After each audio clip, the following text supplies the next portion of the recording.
एक बार फिर से स्वागत करती हूँ। कैसे हैं आप लोग? आशा करती हूँ आप सब स्वस्थ और सुरक्षित होंगे। आप सभी को वट सावित्री व्रत की बहुत बहुत शुभकामनाएं।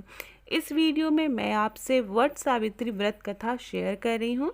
वट सावित्री व्रत ज्येष्ठ मास की अमावस्या तिथि को किया जाता है। इस दिन सुहागन स्त्रियां बरगद के पेड़ की पूजा करती हैं और अपने पति की लंबी उम्र की कामना करती हैं।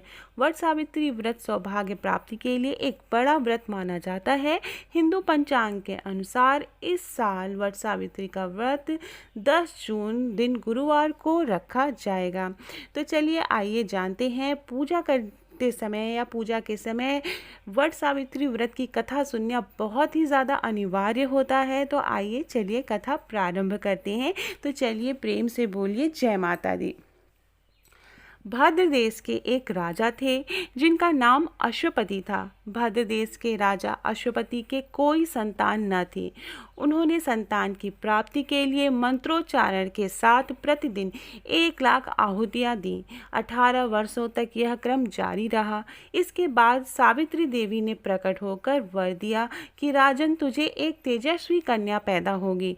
सावित्री देवी की कृपा से जन्म लेने के कारण उस कन्या का नाम सावित्री रखा गया। कन्या बड़ी होकर बेहद रूपवान हुई। योग्य वर न मिलने की वजह से सावित्री के पिता दुखी थे। उन्होंने कन्या को स्वयं वर तलाशने के लिए भेज दिया।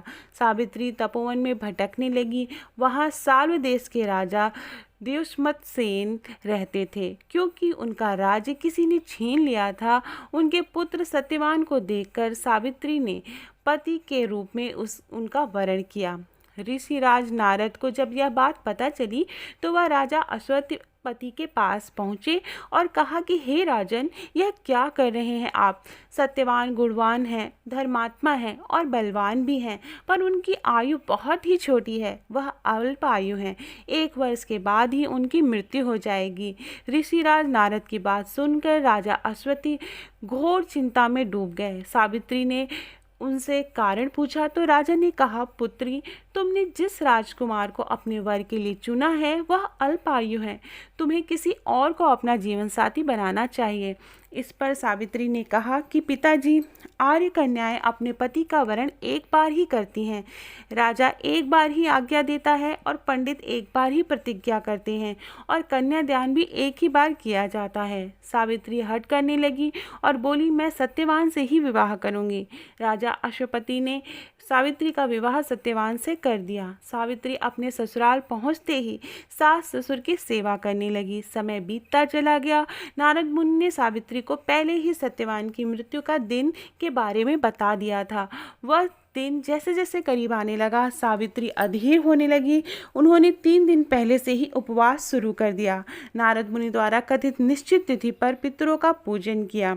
हर दिन की तरह सत्यवान उस दिन भी लकड़ी काटने जंगल गए।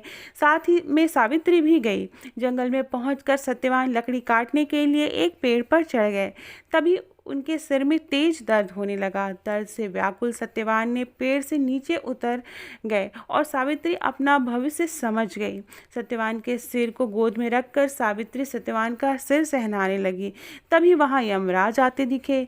यमराज अपने साथ सत्यवान को ले गए। सावित्री भी उनके पीछे पीछे चल पड़ी। सावित्री ने यमराज को समझाने की बहुत कोशिश की, लेकिन यमराज नहीं माने। यमराज ने सावित्री को कहा, यह तो वृद्धि का विधान है, लेकिन सावित्री फिर भी न मानी। सावित्री की निष्ठा और पतिपरायणता को देखकर यमराज ने सावित्री से कहा, हे देवी, तुम धन्य हो। तुम मुझसे कोई भी वरदान मांगो, तुम 3 वरदान मांग सकती हो। तो सावित्री ने पहला वरदान मांगा। सावित्री ने कहा कि मेरे सास ससुर वनवासी हैं और अंधे हैं, उन्हें आप दिव्य ज्योति प्रदान करें। यमराज ने कहा, ऐसा ही होगा, जाओ अब लौट जाओ। लेकिन सावित्री अपने पति सत्यवान के पीछे पीछे चलती रही। यमराज ने कहा, देवी तुम वापस जाओ। सावित्री ने कहा, भगवान, मुझे अपने पति के पीछे पीछे चलने में कोई परेशानी नहीं है। पति के पीछे चलना तो पत्नी का कर्तव्य होता है। यह सुनकर उन्होंने फिर से उसे वर मांगने को कहा।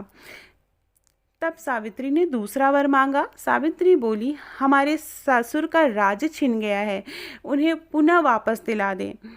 यमराज ने सावित्री को यह वरदान भी दे दिया और कहा, अब तुम लौट जाओ। लेकिन सावित्री पीछे पीछे चलती रही। यमराज ने सावित्री को तीसरा वरदान मांगने को कहा। इस पर सावित्री ने 100 संतानों और सौभाग्य का वरदान मांगा। यमराज ने इसका वरदान भी सावित्री को दे दिया। सावित्री ने यमराज से कहा कि प्रभु, मैं पतिव्रता पत्नी हूँ और आपने मुझे पुत्रवती होने का आशीर्वाद दिया है। यह सुनकर यमराज को सत्यवान के प्राण छोड़ने पड़े। यमराज अंतर्ध्यान हो गए और सावित्री उसी वट वृक्ष के पास आ गई जहाँ उसके पति का मृत शरीर पड़ा जाता है। बहुत सी कहानियों में यह भी कहा गया है कि यमराज ने मुट्ठी में चने देकर सावित्री से कहा था कि इसे सत्यवान को खिला देना तो उसके प्राण वापस आ जाएंगे। इसी मान्यता के अनुसार जो है पूजा में जो व्रत खोलने की प्रथा है वह चने से की जाती है। सत्यवान जीवंत हो गए और दोनों खुशी खुशी अपने राज्य की ओर चल पड़े। दोनों जब घर पहुँचे तो देखा माता पिता को दिव्य ज्योति प्राप्त हो गई है। इसी प्रकार सावित्री सत्यवान चिरकाल तक राज्य सुख भोगते रहे। उनका राज्य वापस मिल गया। अतः पतिव्रता सावित्री के अनुरूप ही प्रथम अपने सास ससुर का उचित पूजन करने के साथ ही अन्य विधियों को प्रारंभ करें। वट सावित्री व्रत करने और इस कथा को सुनने से उपवासक के वैवाहिक जीवन तथा जीवन साथी की आयु पर किसी भी प्रकार का कोई संकट आया हो तो वो टल जाता है। पत्नियां अपने अखंड सौभाग्य के लिए यह व्रत रखती हैं। तो चलिए फिर से बोलते हैं जय माता।